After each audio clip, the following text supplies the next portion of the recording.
GST को लेकर सवाल क्यों खड़ा कर रहे हैं? निर्मला सीतारमण जी का मास्टर स्ट्रोक आपको नहीं दिख रहा है? ये बात तो उनके पति को, प्रभाकर जी को न दिख रहा, तो हमको कहां से दिखेगा भैया? आप बताओ। जो पत्नी अपने पति को नहीं समझा पा रही है वो खाक समझाएगी दूसरे को, या पति अगर पत्नी को नहीं समझा रहा, ये दिल की दूरी है, छोटी सी दूरी है। जीएसटी लगता है देश पर तो उससे भी आपको मिर्ची लग जाती है। जब कम होता है तो आप लोग और बिलबिला जाते हैं। चाहते क्या है आप? पढ़े लिखे हो भी, कहीं ऐसा ना कि नरेंद्र मोदी जी कहीं अगर लेटरिन करें तो कस्तूरी समझ के चाट लेना, नहीं। अरे भैया 8 साल से लूटते रहे, तुम पत्रकारों को तो कह दोगे नहीं नहीं देखिए इसमें केसर डला हुआ है, अरे पीला पीला देखिए क्या कलर है, आहा बड़ा स्वाद है, चाट लोगे तुम। पत्रकारों का काम क्या है?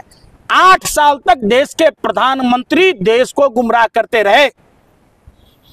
प्रधानमंत्री को पता था कि जीएसटी के कारण, जब वो गुजरात के मुख्यमंत्री थे जीएसटी का विरोध करते थे, तो आखिर क्या कारण था कि प्रधानमंत्री पद संभालते ही उन्होंने जीएसटी चालू की, और 8 साल बाद वही जनता के टैक्स के पैसों से एक तरफ आप, वही बात है, देखिए राजनीति किसको कहते हैं? अरे आपको अरे यार सुनो, घर छीन के, अरे भाई, अरे मोदी जी ने लोगों के, आपने वो देखा था आज का एमएलए राम अवतार देखा था?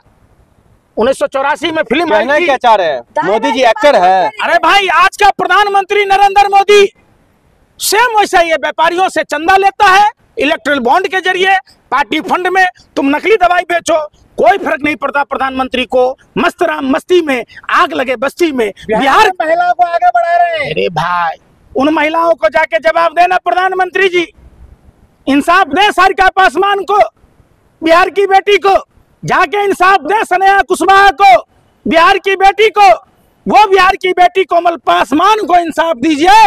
वो बिहार की गर्भवती महिला जिसका एम्बुलेंस रोका गया था उसको इंसाफ दीजिए, इंसाफ दीजिए।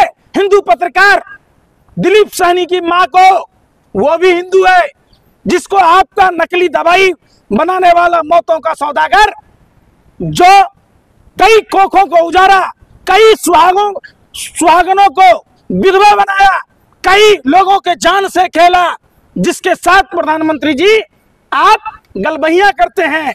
आपका तो कोरोना वैक्सीन में भी देश के लोगों ने देखा, कानपुर का भाजपा वो नेता जो क्या बोलते हैं उसको, धनिया के पाउडर में गोबर घोड़े का लीद मिला के बेच रहा होता। आज जितने भ्रष्टाचारी है सभी भ्रष्टाचारियों का साथ नरेंद्र मोदी के साथ। दाएं बाएं की बात करते हैं, मतलब की बात तो होता नहीं है। मोदी जी ने जो क्या दाएं बाएं की, कौन महिला का भला कर दे? पैसा देते कांग्रेस की टाइम, चिराग तले अंधेरा, कुछ बेचारी जसोदा बेन को भी दे देते, वो भी तो महिला है। वो कौन से पुरुष हैं? अरे भाई जसोदा बेन जी कोई पुरुष हैं कि महिला ही है? वो भारतीय महिला के लिए ब्रांड एम्बेसडर है। तो सबसे पहले जो सिंदूर लेके घर घर पहुंचा रहे थे तो वहीं चल जाते हैं। बुढ़ापे में जो चरण है सनातन धर्म में, गरीब महिलाओं को एक सहायता दे रहा है। कौन सा गरीब महिला मच जाती है? कौन सा? आप इतने विरोधी सुन क्यों नहीं रहते? वही बात क्या है, अगर नरेंद्र मोदी, जैसे रजत शर्मा बोला था अमिताभ बच्चन ने पालक खाई, हरे रंग की पोटी की, तो तुम भी कल कह दोगे ये नरेंद्र मोदी की पोटी पोटी नहीं है, ये कस्तूरी हलवा है, छट से चाट लोगे च्यवनप्राश समझ के। अरे भैया इतना तुम्हें दिमाग नहीं है? तुम पत्रकारों को क्यों देश को गुमराह कर रहे हो? अरे 10,000 रुपए दे रहे महिलाओं को, बिहार में आ गए, कम से कम स्वागत तो करिए। हमेशा 10,000 जीविका के नाम पर कितना लूटा जा रहा है बताओ? और दिया कितना जा रहा है? अरे यार सुन नहीं रहा ना, दिया जा रहा है। खाद के नाम पर कितना लूट लिया, टेलीफोन कंपनियों से कितना पैसा लूटा, महंगाई जीएसटी बढ़ाकर कितना पैसा लूटा, कौन सा पैसा दे रहे भाई? दिया तो था दिल्ली में भी, दिल्ली की महिलाएं इंतजार करती रह गई। वो गरीब महिलाएं जिसको प्रधानमंत्री जी ने कहा था कि प्रधानमंत्री की गारंटी 8 मार्च को 2500 रुपया महीना मिलेंगे।